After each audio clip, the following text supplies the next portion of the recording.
Okey, baik. Untuk soalan nombor 3, plot batang dan daun di bawah menunjukkan jisim dalam kg bagi dua kumpulan murid. So, kita ada group P and group Q. Group P ada 15 data. So, group Q also have 15 data. So, seterusnya soalan minta cari julat antara kuartil jisim bagi setiap kumpulan murid. So, find interquartile range of the masses for each group of peoples. So, kita nak cari interquartile range. So, to find interquartile range, kita kena carilah Q1 dengan Q2 berapa. So, untuk lebih nampak, kita senaraikan sahaja untuk group P dan group Q dalam satu barisan. Kalau tak mahu pun boleh, tapi lebih nampak adalah dalam bentuk satu barisan. So, we have 15 data. So, this is group Q. This is group Q. This is group P, and this is group Q. So, kalau kita tengok ada 15 data untuk setiap satunya. So, untuk tahu Q1, Q2, so first kali kita akan tentukan dia punya median. So, untuk tentukan median, kita ada 15 data. So, maksudnya dia adalah data 7 kiri dan 7 kanan. So, 2, 4, 6, 7. 7 kat sini. So, sini 2, 4, 6, 7. 7 di sini. So, this is median. So, Q1, kalau sini ada 7, maksudnya 3 kiri, 3 kanan. So, 3. So, sini adalah Q1. So, sama juga untuk Q3. Sini ada 7, maka sini akan 3. Sini 3, maka sini adalah Q3. So, interquartile range for group P, Q3 tolak dengan Q1 sama dengan 73 tolak 42. Okey. So, seterusnya untuk group Q sama juga. So, kita ada 15. 7 kiri, 7 kanan. 2, 4, 6, 7. 2, 4, 6, 7. Ya. 2, 4, 6, 7. So, ini adalah median. So, Q1, 3. Sini 3, sini 3. So, sini Q1. Jadi, untuk Q3 also 3. So, sini Q3. Maka kita akan ambil Q3 tolak dengan Q1 yang mana 65 tolak 51. Jadi, 73 tolak dengan 42 kita dapat 31, dan 65 tolak 51 kita dapat 14. So, 31 dan 14 jawapannya B. Untuk soalan nombor 4, given frequency table, given kita ada score 1 until 5, we have also the frequency 4, 3, 2, X and 1. So, dia minta kita cari X. Yang dia bagi interquartile range is 3. So, sebabkan ini soalan objektif, so kita lebih mudah untuk try and error lah. Jadi, kita akan tambah dahulu 4 plus 3 plus 2 plus 1. So, 7, 10. So, total frequency kita adalah 10 plus X. 10 plus X. So, kenapa kita lebih mudah untuk buat untuk buat try and error? Sebab dia interquartile range. So, kita kena tahu kedudukannya lah. Okay. So, kita try dulu X itu 1. Bila 10 plus 1, kita jadi 11. Jadi, median kita adalah yang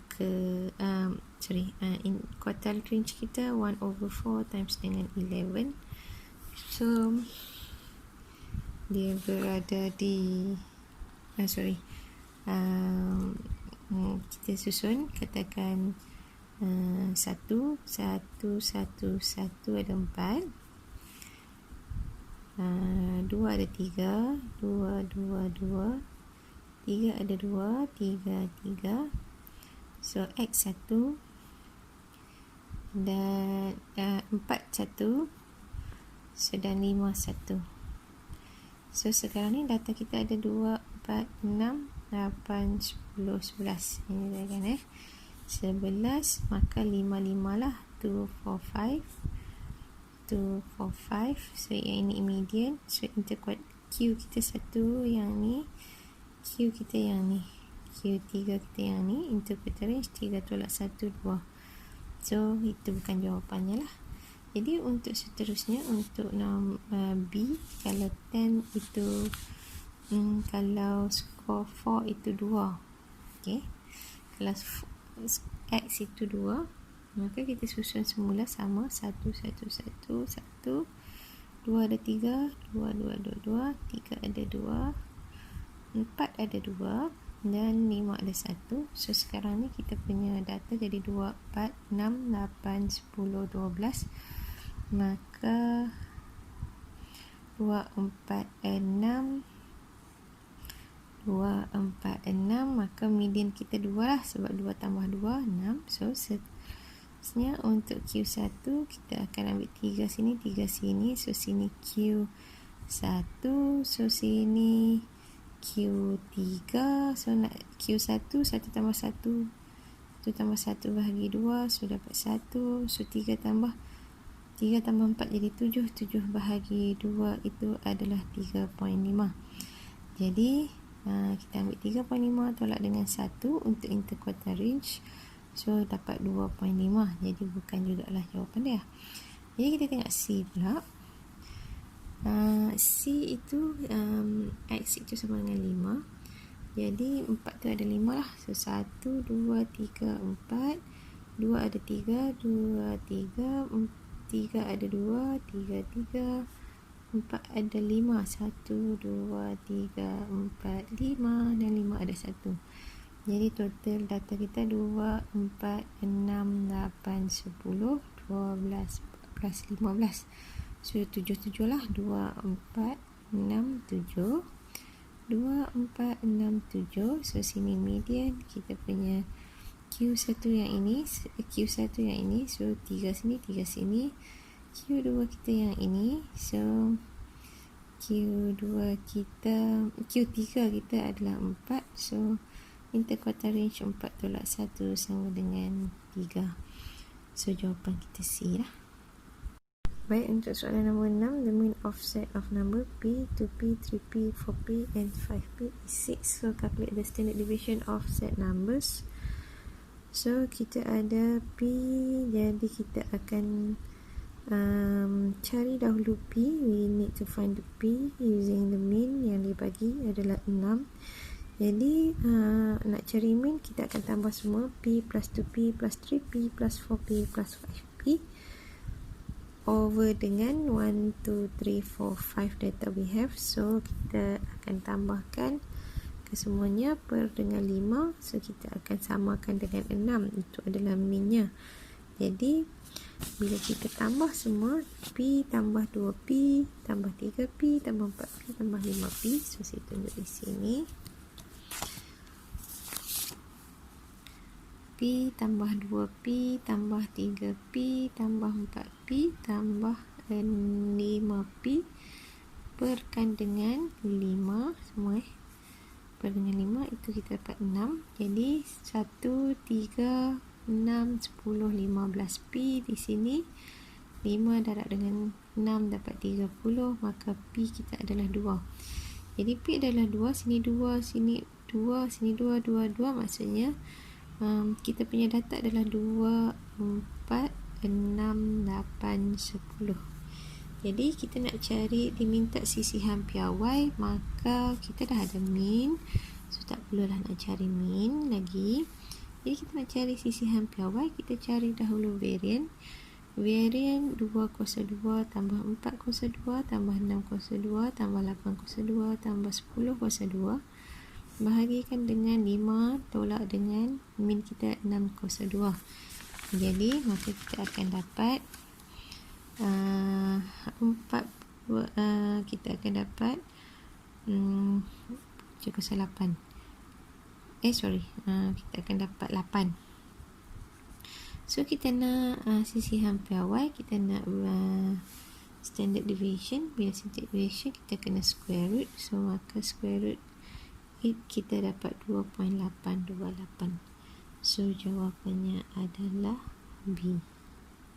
Seterusnya untuk soalan nombor 7, based on the above box plot, determine the range in interquartile range. So kita kena ingat bentuk ini adalah minimum, ini adalah maksimum, ini adalah Q1, ini adalah Q3, ini adalah median.